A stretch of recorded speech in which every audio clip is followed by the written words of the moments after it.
Alors ici en fait on va parler de la propagation du son donc, dans différents milieux et leur vitesse. Alors d'abord qu'est-ce qu'on peut remarquer, c'est qu'il y a donc trois états de la matière que vous avez vu normalement en première année, et donc ces trois états sont solide, liquide, gaz. Alors petit rappel des états de la matière. Dans un solide, on va constater que les molécules sont donc très rapprochées, très ordonnées. Dans un liquide, elles sont un petit peu plus espacées, un peu moins ordonnées, alors que dans le gaz, elles sont très espacées et très désordonnées.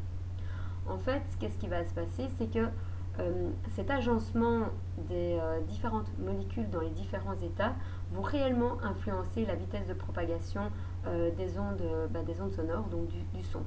Donc par exemple ici, quand on regarde, voilà, on voit que dans le son, dans le solide, ça passe extrêmement vite. Et on voit qu'en dans le liquide, eh bien, ça prend un petit peu plus de temps. Tandis que dans le gaz, effectivement, ça va se transmettre nettement plus doucement. Alors ici également, ils vont remontrer l'onde sinusoïdale, et donc ils montrent bien en fait que quand les molécules sont très rapprochées, eh bien on va avoir une surpression.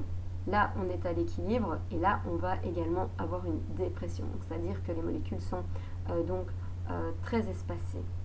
Et donc effectivement, on remonte ici rapidement. On constate donc que la vitesse de propagation de l'onde va être très différente en fonction de l'état de la matière.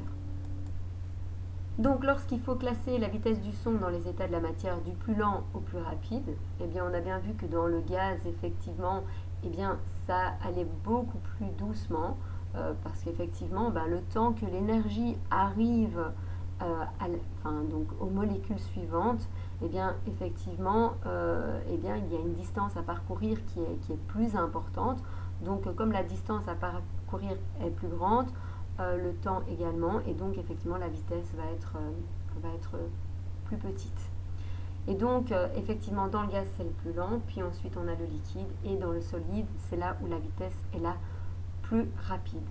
Alors de nouveau ici on vous dit, donc, en tenant compte des caractéristiques des états de la matière, expliquer pourquoi le son se déplace à 340 mètres par seconde dans l'air, à 1500 mètres par seconde dans l'eau douce et à 5900 mètres par seconde dans l'acier. Et donc effectivement, c'est ce qu'on vous dit, dans les gaz tels que l'air, les molécules sont très espacées, c'est pourquoi les vibrations ont plus de mal à se propager. Par contre, dans les solides, les molécules sont très rapprochées, facilitant le transfert d'énergie d'une molécule à l'autre. Donc n'hésitez pas à mettre sur pause lorsque ça va trop vite, afin éventuellement d'avoir le temps de prendre note. Pourquoi les bandits mettaient leur oreille sur le rail du train au lieu de l'écouter arriver debout?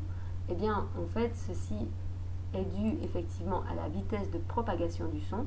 En effet, quand le bandit mettait son oreille sur le rail, eh bien, il commençait déjà à entendre les vibrations du son, alors qu'en fait, s'il ne se mettait pas sur les rails et qu'il écoutait, eh bien, il n'entendait rien du tout. Par contre, dans les rails, le son que faisait le train arrivait déjà, et donc ça leur permettait en fait de se préparer.